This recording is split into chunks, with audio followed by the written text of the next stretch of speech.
Qualified Digital is the premier full-service customer journey experience agency. To find out how we can help your digital B2B and B2C offerings shine brighter, contact us at qualifieddigital.com. QD powers the Fuzzy app, which verifies online profiles in seconds. Your digital gut check for safer, real-life connection. Find it in the App Store or at fuzzyverified.com. Christine. Diana.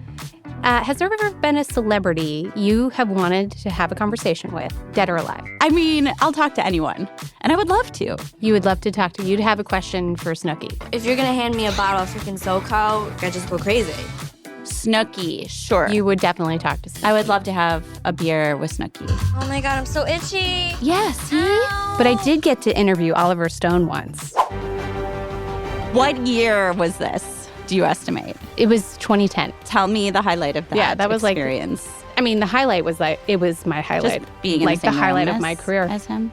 It was a movie he directed. It was Wall Street 2. It was like a press junket. So I sat down with him. I had 5 minutes with him. And I was working at the New York Daily News at the time. And he said, let's give the lady 5 more minutes. Wow. New York Daily News is my favorite newspaper. Oh, that's so great. But yeah, he was cool. Who doesn't love the Daily News? But it's great to hear that Oliver Stone loves it. I know. And he's someone I'd love to just talk to for hours.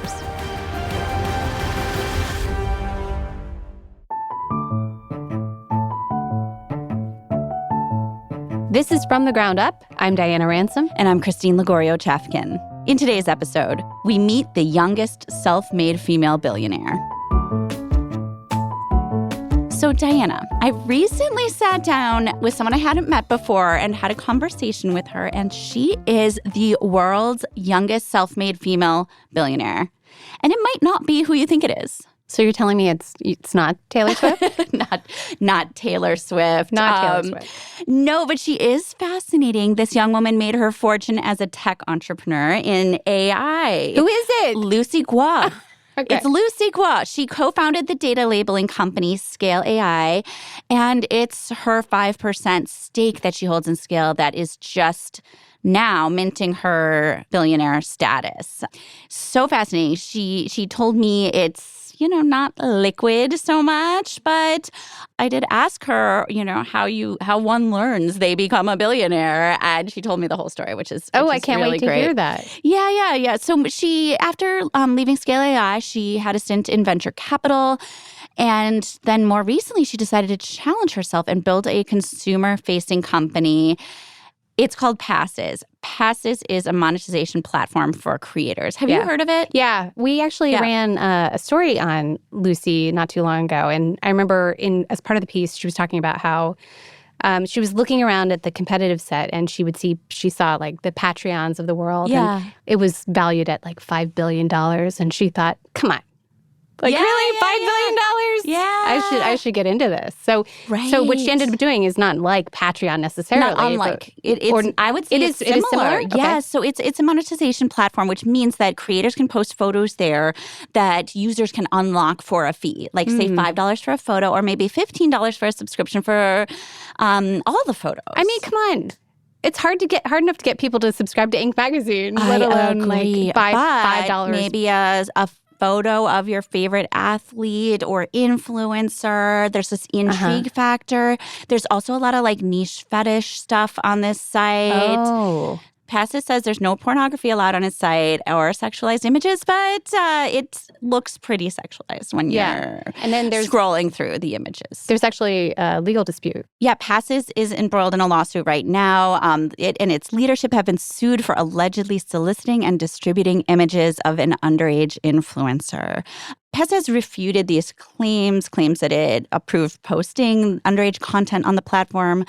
But I did get into this with Lucy, and she was not bashful about talking about the lawsuit or Passes' role in the creator economy, or even how she thinks about these super tricky areas of content moderation as her company grows. Because if you think about Passes, there's this layer of, they only allow nowadays photos of folks 18 and older, but they also do allow private conversations. So they sort of face all of the content moderation problems that Discord or Reddit or Meta face as well, because they allow not only individual sort of messaging, that is a paid feature, but also like say private video chats or visit. I mean, they can like facilitate almost anything in terms of a creator meeting their fans. Wow, it's super fascinating. And so it's like a hodgepodge of different kinds of companies too, all in one. Yeah, absolutely. So I mean, you can compare it to Patreon, you can compare it to OnlyFans, right? I mean, there's really, it's this interesting model. And it also, and Lucy and I get into this, it's trying to open up some more financial tools for influencers and creators as well. So it really can be kind of a go-to place for a lot of their financial needs, which is really, it's really interesting. And, you know, I talked to Lucy about all of this, including about her new billionaire status. I asked her embarrassingly specifically about that and also her path through Silicon Valley. So I don't think I realized I wanted to be a tech entrepreneur until college. I started going to hackathons. I was like, oh, there's more to life than like building internet marketing bots or like selling like game items, right? So that's when I first realized, oh, startups actually exist and you can build ideas that can be worth billions of dollars. You can build ideas that impact billions of lives, et cetera. I think that was when I first learned like what startups were, and I decided I wanted to like get into that culture and that community. Yeah, and when did the Teal Fellowship come up for you? Teal Fellowship came up my sophomore year of college, but I was also graduating early. So technically I dropped out my senior year, I guess. Like I had gotten into the Teal Fellowship my senior year of high school. And they had asked me to apply my sophomore year of college. And I was like, like YOLO, you know, like why not? I already had a project I could apply with because I had gone to a hackathon the weekend before. So I literally just used that project to apply for the Teal Fellowship. Wow. And then went through the interview process, got it, and dropped out. That's amazing. So you dropped out like right before you would have graduated, or you graduated and dropped out? I dropped out right before I was supposed to enter my senior year. Got it. Okay, great. I wrote a book about Reddit, and their first idea before Reddit, like Reddit wasn't really their idea. They wanted to make a food delivery app. And your first company was in the food space for college students, right? Tell me a little about it and like what you learned from that experience. Yeah, so I think they came up with the idea before DoorDash was founded.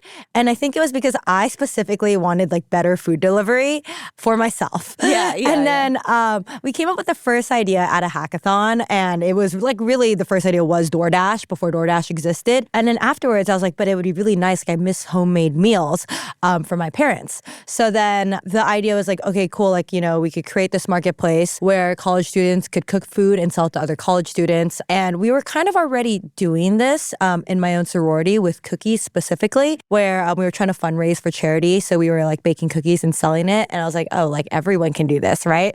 So came up with the idea and then launched it after dropping out during the Teal Fellowship. And people started making like $100 an hour just cooking food and selling it to other students on campus. And they were able to deliver more food than you would normally as a like Uber driver, for example, because the campus was small, right? Densely so like because it was densely populated, so they could make several orders at once. And then we were like, okay, cool, let's go expand it into LA. So we landed in USC. Had a bunch of sororities that wanted to work with us. But around the same time, we became aware of like food poisoning issues and the fact that it was actually a highly illegal business. You need you like the right way to do it is non-commercial kitchens. Exactly. Right? You need a centralized like kitchen to like actually do this. I think the laws actually changed during COVID. In California, but Exactly. But back then it was just not a thing. So we were like, okay, maybe we should not do this anymore.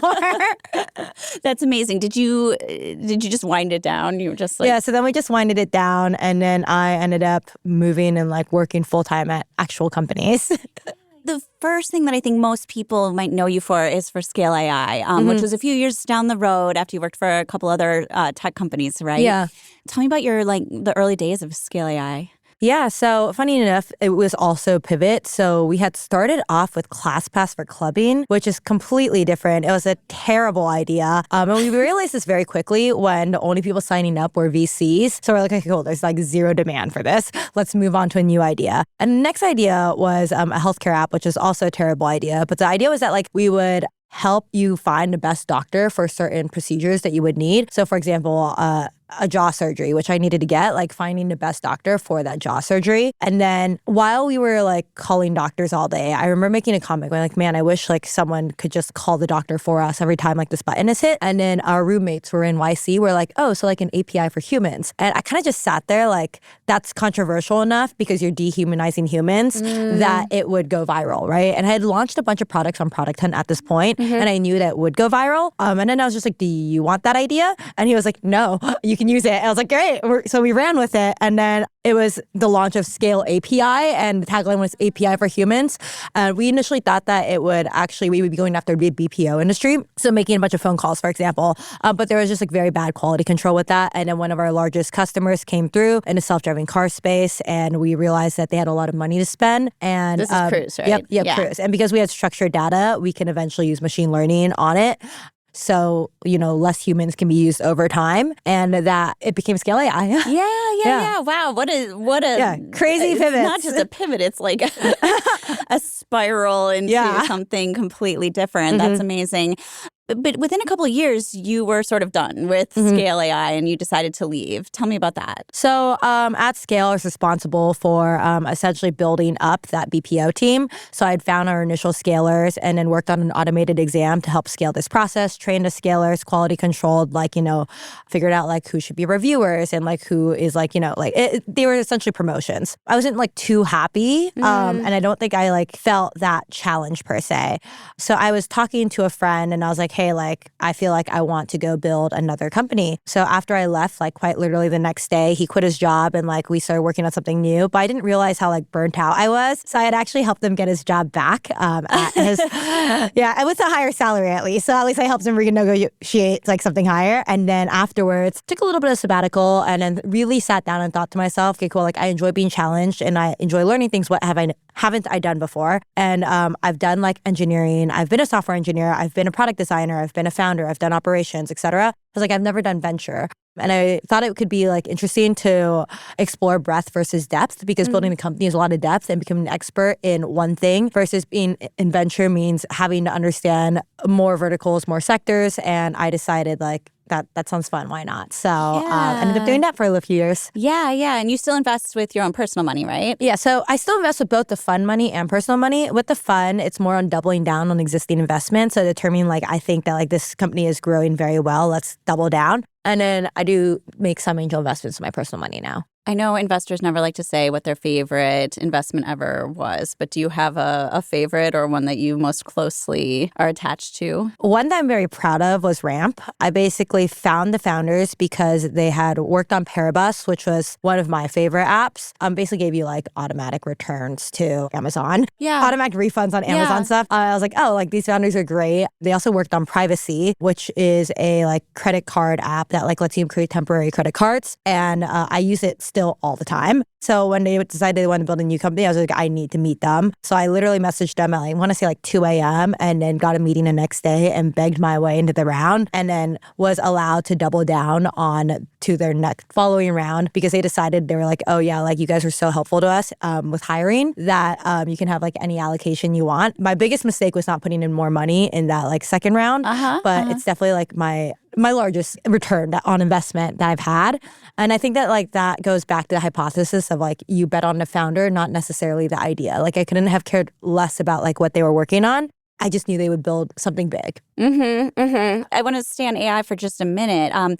If you were to ever get back into a purely AI company again, I mean, obviously so much has changed since 2016, even since you left Scale AI in 2018. What would be different today? What's changed in generative AI that you would, look at or do differently? It's so much easier because Scale AI, for example, even today, the main thing is that we're kind of the picks and shovels of the AI boom, right? Where we help other AI companies train on data to help them make them more accurate. But because of the advancements in AI right now and LLMs, I think that it's opened up the opportunities to really take outdated industries and apply AI to them to 10x the efficiency. I think that for me personally, it really would depend on who I would pick as a co-founder and then decide how I would what sector I would do it in, right? Like, for example, one obvious thing that AI will like not necessarily replace but enhance is lawyers, where being able to read documents, summarize notes, like figure out like pitfalls in someone's legal argument, et cetera. Like AI is very good at that. Yeah. And everyone's trying to do this. Like the amount of like AI legal startups I've been pitched is insane. But I think the winner is going to be the one that like has the best co-founder and the best tech partner. The two strongest in like AI and legal. Yeah, absolutely. I mean, that does seem so logical, but also I can see the challenge there. Yeah. But would you say that's not the same for healthcare in terms of, say, medical records or because of the privacy issues? I mean, I think that there's a lot of companies out there that help you handle HIPAA so you can do it in healthcare. And no one's going to want AI telling them like, hey, you have cancer. But like, is AI going to be able to potentially detect cancer or like what's wrong with a human better than doctors? I think so. But I think the doctor is just going to use like their own opinion in AI, and like they're going to still use some logic to like help select the best treatment. Because like AI is trained off of like historicals, right? So in that sense, the AI might be better at like detecting like, oh, this is the actual problem, but it might not be as good at detecting treatment because there could be clinical trials, for example, that someone might want to participate in, but the AI hasn't learned about that clinical trial yet, so it can't suggest that. So I think doctors will still be necessary, but it's going to cut out like the more tedious tasks for them and help them figure out the harder problems, aka like the solution. Sure, yeah, it's good at detecting patterns, but not necessarily at like the human now. Yeah, absolutely. So in some ways, when thinking about your current company, Passes, I think of it as almost like it could have been a shift away from AI for you in terms of now you're dealing with like real human-to-human interaction, kind of you wanted to take away that AI layer a little bit or say, we don't need that necessarily. Was that part of your motivation? Actually, no. So the reason why I worked on Passes is because, like I said, I love learning and I love new challenges. And I felt like I experienced every challenge and I could go out and build a B2B AI company, enterprise. And I think B2B and enterprise is actually much easier to build a company in or build a large company in. Than consumer. Yeah. Consumer is such a gamble. It is so tough. And I think it really is like the toughest challenge a founder can do. So I was like, okay, cool. Like, you know, I had my big win in enterprise AI. Let me try consumer and see what happens. And right now we do have some AI tools for creators to use, but we listen to creators and what we've learned right now is they don't necessarily want AI using like their likeness, for example, but they're open to it helping them understand their data more. So we use AI to like help tell creators, like, for example, like how much they should sell certain pieces of content for and like which fans are going to spend the most money. And we help them keep track of all their fans by like creating like generated notes of conversations. So they're like, okay, cool. Like Ben is 27 years old and really likes pickleball, for example. Yeah. Because if you have like 1,000 fans, it gets very hard to keep track of. And we're continuously building AI tools that align with them. So if one day they're like, oh, I actually understand, like I actually do want my likeness to be sold and earn the majority of money from that, then like we'll move into that. Interesting. Do you think you can do that? I think it makes sense. Like that's kind of where I see the future of the creator economy and AI because creators have very limited time creating content, right? Theoretically, like AI generated ads, for example, it takes zero of the creator's time. They can work with more brands. And as long as they're getting paid more overall because they're working with more brands, in my head, it logically makes sense, but it's like, will we get to that point? Yes, and can you control the flow of that? If it's copyright, that copyrighted image or likeness? Yeah, so fascinating. I want to get more into Passes, but first, let me ask you, because I think a lot of people know your name right now because you are the newly minted youngest female billionaire. When this happens, like, how do you know? Like, when you're all of a sudden approaching being a billionaire on paper, like, does someone give you a call or is it like... This was actually kind of funny because I didn't realize I was on the record. Yeah. But Forbes texted me and they were just like, are your scale holdings the same? And I was like, yeah. And then... I don't know how we got to talking, but I was just like, yeah, like I heard they're doing a tender right now at 25, 26 a share. And then they're like, oh, so like you're a billionaire now. And I was like, it's all on paper. Like, LMAO. Right. And I didn't realize this was like all for a story.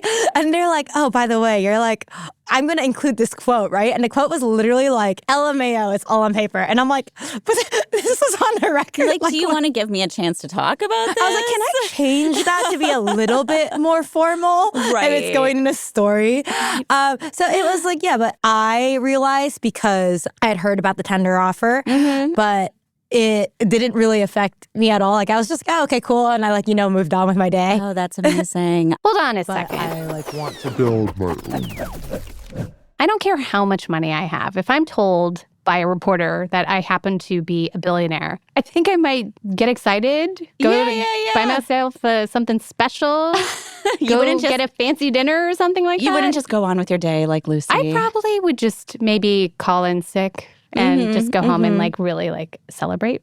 I don't know, maybe. Tell my husband I'm quitting my job. What if it's all on paper, Diana? Yeah. Okay, all on so paper. That's fair. That's fair. If it's all on paper, then maybe don't quit the job yet.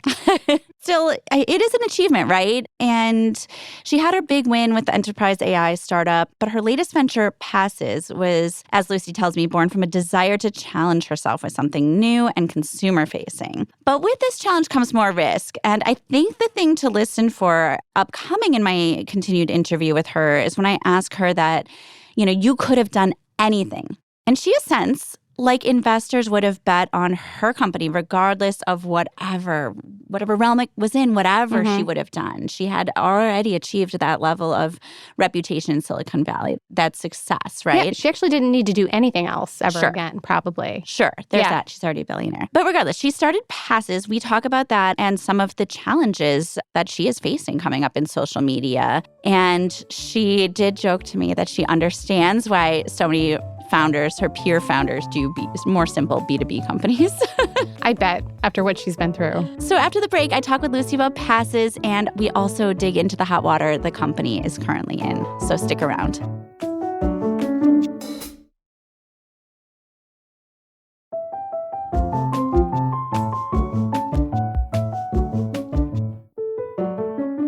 So Passes, tell me the initial pitch to investors. Yeah, so there was not really a pitch to investors. Like I was like, okay, cool. Like we want to build the Web3 Patreon, but I think they were all betting on me. Web3 Patreon, that's a pitch. Yeah, there that was a pitch. Yeah, it's funny because like we have like zero Web3 now because we listen to creators and they literally told us we will use you instead of Patreon if you're not Web3. I was like, okay, noted. Right. But I didn't really have anything more than that. I didn't have a name. I didn't have a deck. I just approached my LPs and I told them like, would you mind if I stepped away a little bit from the fund? I'll still like, support the companies. I'll still double down on like the right companies, but I like want to build my own company now. And they were all so excited. They're like, yes, please.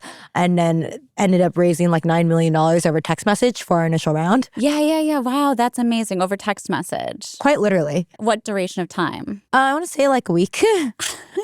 So you could have sort of done anything, I'm guessing. They're betting on you. Yeah. This is what you chose to do. It's like a set of tools for creators to sell images, to sell chats, to sell personalized videos. They can set it up in so many different ways, right? Now, when I go to Passes, like I see sort of a mix of things that look like old school, like Tumblr or TikTok. Some of it looks like OnlyFans. I mean, it's a lot of like not explicit, but like sexual-ish images, right, that people are selling. Is that like the bulk of the site and like what people are making most money on? I would say that people are making money from like all sorts of different verticals. I would say like our top creators, I wouldn't even call it like remotely sexual. It is pretty much what they post on Instagram, which is quite interesting. We have like a very strict like not safe for work policy. So like sexualized images that are allowed on our Instagram are actually not allowed on our site. They get taken down when you try uploading them. Like we're like very, very strict no nudity and like stuff that like we deem too sexual is just like it's but not. But like a bikini photo is fine. Yeah, a bikini photo is fine. Yeah, okay. Yeah. So and then like we have creators doing everything from like selling like in real life golf for like $15,000 a golf session to selling merchandise, like selling live streams, etc. So it really does range, but like every creator makes money in different ways. So you can imagine that like, a golfer is going to make more money off of probably like signed golf balls and like in real life, like meet and greets and like golf sessions versus a cosplayer is going to make most of the money on like cosplay. Gamers are going to make the most money off of live streaming, etc. Yeah, totally. So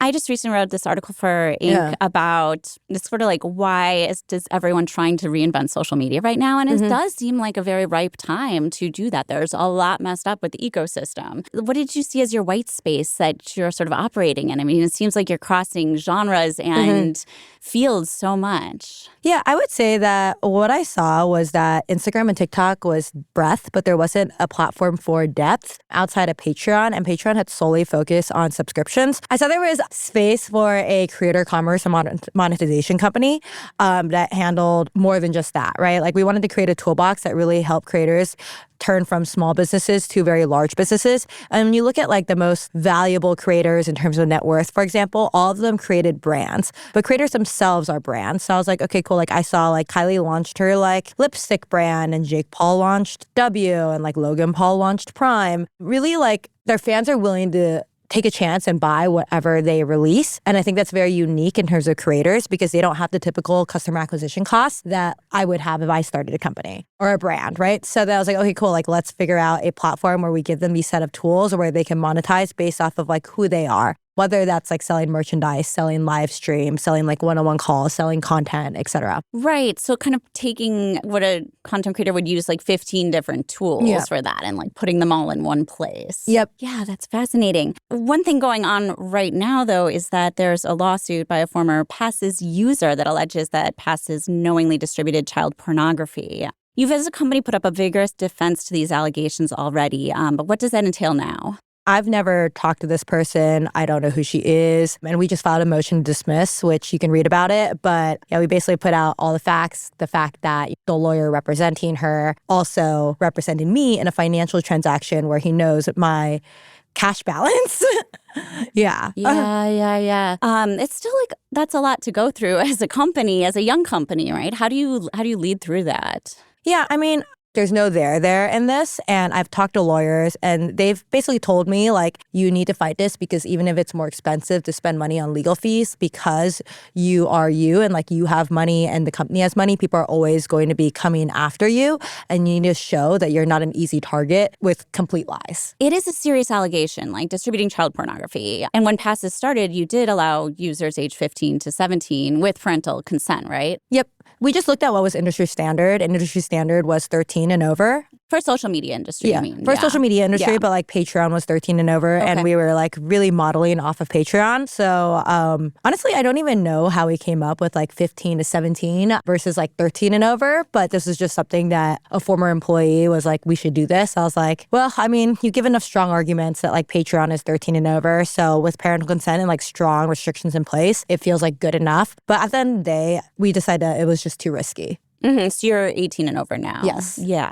I mean, was it problematic aside from this complaint? It was not problematic aside from this complaint. In terms of problematic, we do like try to do anything that we can to like fight bad actors, right? But bad actors will always be bad actors. So like one example, which like Instagram and TikTok both have a problem with, is like parents creating accounts for their children, right? And now we've put a lot more protections in place to like try to make sure that like bad actors such as parents can't do this. But I think there's always going to be like, essentially like people are always going to try and figure out a way in. But we're just like, we've put a lot of resources into fighting this and we're going to continue doing this. Yeah. What does that look like today? I mean, I know that, kind of Facebook Meta has, famously scaled up its content moderation and now has scaled it back down. And there's a lot of AI in use now for kind of detecting things in images as you guys use. What's your approach and kind of strategy going forward for that kind of content moderation or it's not always called that, I mean, right now. Yeah, but we actually decided to spend more money because initially we were using a bunch of like image tools, right? But then we built out a BPO system in the Philippines and in the US to now like actually, take a look and be like, okay, cool. Like even if the computer says this, like what does the human say as well? So there's like that double layer protection. We've always KYC'd users, which is like, checking an ID and then like doing a facial scan. But now if someone tries to change the name on a profile, we do a manual human review. And this is to prevent like the situation I said earlier, parents and like other people like managers, et cetera. Because like it wasn't just parents, it was like talent managers as well doing this. Right. You use AI tools and humans as moderation. Correct. Yeah. Do you have like a number of humans that you're working with right now? Honestly, I don't know the exact number right now, but I can say that we spend more on moderation than we do on engineering. Wow. Yeah. Which is a lot. Yeah, absolutely. And this is something that companies, especially in social media, have to think about so early. You have to think about like, if this goes wrong, how does it go wrong, right? And what was your thinking about that early on? Like, what did you plan for? Honestly, I had planned for like, because we use 3 different models, including one that like I believe checks like with the government database to like make sure nothing goes wrong, right? So I didn't really think there'd be like, I guess like this is like I'm brand new to like, social media now. But the number of bad actors out there, I was like surprised by. Yeah, it is sort of shocking. And especially when you get into the realm of like private messaging, private live streams, like do you guys moderate that stuff too, or is that sort of like outside of your realm? So we do text matching. So we make sure that like certain words can't be sent, for example, and we allow people to add in their own words as well. It would be like quite literally impossible to like moderate every single message. But if like something gets flagged, then like we do a human moderation on it. Yeah. Do you give tools to creators to do their own moderation too? So we give tools to our own creators. We probably have like more security features for creators than really any other platform that I'm aware of, down to like being able to like block certain names from being able to like view your content because you might have a crazy ex. Mm-hmm. Oh, absolutely. That's important. You seem like the kind of founder who does not necessarily shy away from controversy, but you didn't necessarily anticipate this sort of thing getting into social media. Mm-hmm. Is that true? Pretty much, yeah. Yeah. I can understand why a lot of like technical founders end up just going into like B2B enterprise. I think consumer invites a lot of personalities. And I don't know what it is. Like maybe it's Hollywood, because I learned actually that big Hollywood names, like they like fighting each other in terms of like, different agencies, et cetera, through litigation. And I was like, wow, like Hollywood is extremely litigious.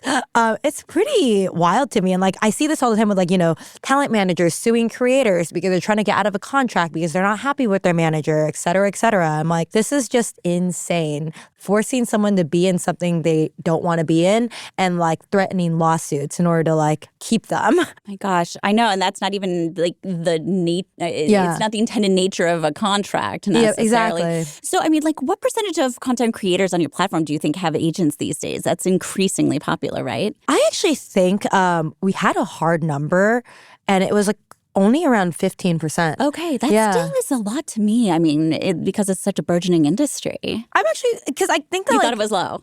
I thought it was low specifically because the content creators that like do the best on our platform probably have between like 100,000 to 1 million followers. And my hypothesis on why they do the best is just because like they don't have a manager or talent agent. So their main thing is just creating content on platforms versus, like going out and doing a brand deal, going out and doing the music video, et cetera. So it was a surprising number to me. Totally. Well, I mean, I guess it's just you're nurturing their niche and they're nurturing their niche, right? Like, and it's found a home. It does make some sense.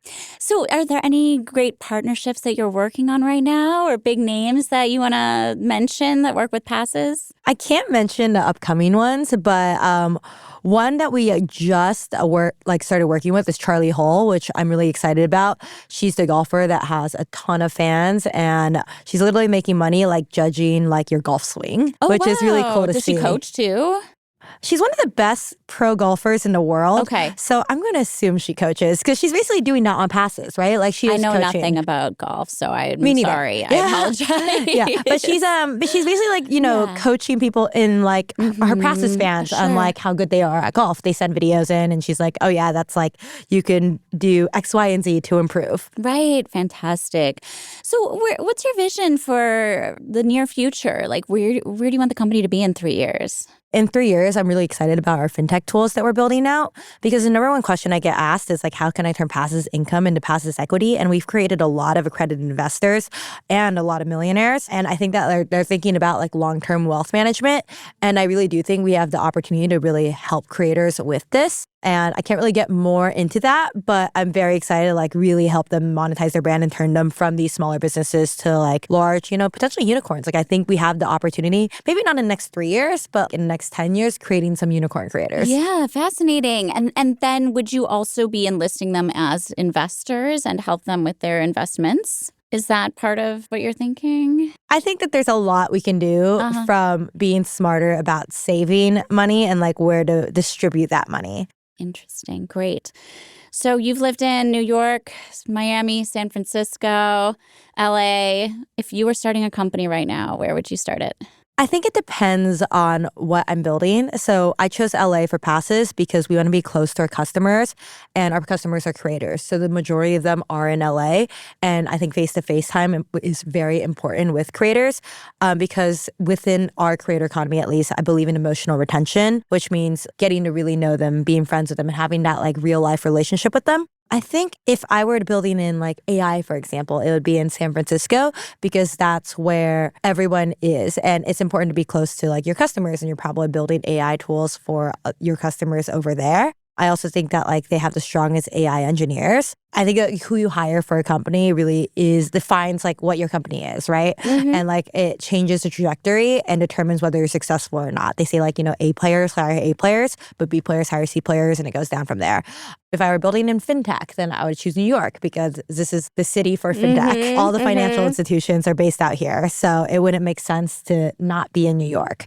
I think for Miami, if I were working with a lot of small local businesses and building something for that, Miami is a really good place because a lot of people are like small local business owners there, and it's very easy to get to know them, especially because of like, I don't want to say like Latin culture because not all of Miami is Latin, but it's like, the majority Latin. There's like some Mi Casa Su Casa vibes there where it's very easy to get to know everyone.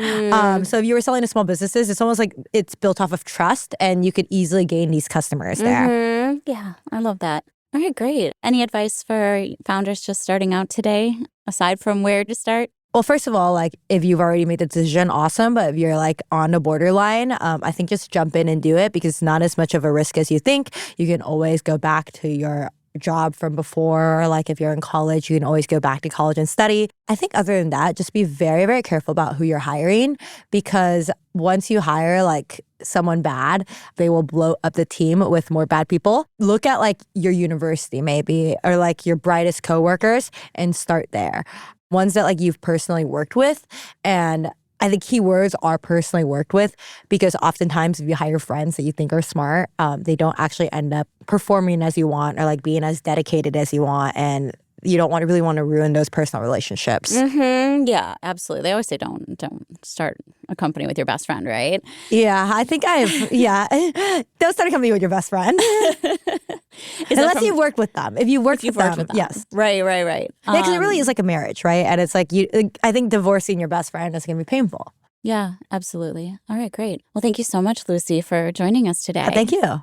Since speaking with Lucy, I've been thinking a lot about the creator economy and where it's headed. A platform like Passes really seems to give creators the power to manage themselves and their brand without the need for talent management. And Passes has a huge marketplace, right? There's a huge new pool of potential members. Just look at the landmark name, image, likeness rule. With AI tools, these athletes can potentially get themselves brand deal after brand deal, all without missing a minute on the field or court. But the lines are kind of blurry, and what kinds of images are they pressured to sell on a site like Passes? Lucy says sexualized images are not allowed on her platform, but come on. This is going to be a challenge for them, as is moderating all kinds of private communications they are letting creators and athletes sell. There is something to be said for creating the financial tools. Absolutely. She says they're working on financial tools, which, I mean, could be helpful. A little untested, but absolutely. And I do think there's potential for different formats of video, different formats of things, creators can sell. And I think having a hub for them, I can imagine that being very useful. And there's always going to be bad actors. But it is the company's responsibility to not set up an easy framework for bad actors to operate within, right? Yeah, I am curious about how many content moderators she has at the company. If we could go back to her and ask her that question, that would be tremendous. But I think she's appearing at her Inc. 5000, so maybe you can, Diana. We'll get a chance. Yeah. Get a chance. More Lucy in the future. Absolutely. I did ask her about what she thought about some of these content issues and whether she thought about them before founding Passes. Just this realm of challenges that face social media companies as they grow. And she admitted her naivete, right? So it seems that most of the risks in life she's taken so far have paid off handily. Let's just hope that she's up for these next ones.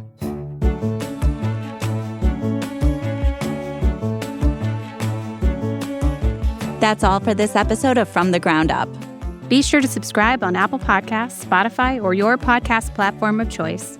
Also, if you like this episode or have suggestions of what topics you'd like to hear about, leave us a review on Apple Podcasts or reach out to us on all of Inc.'s social channels. From the Ground Up is produced by Blake Odom and Avery Miles with Diana Ransom and myself, with help from Sam Gabauer and Hawa Otori. Editing by Matt Totter. Mix and sound design by Nicholas Torres. Our executive producer is Josh Christensen.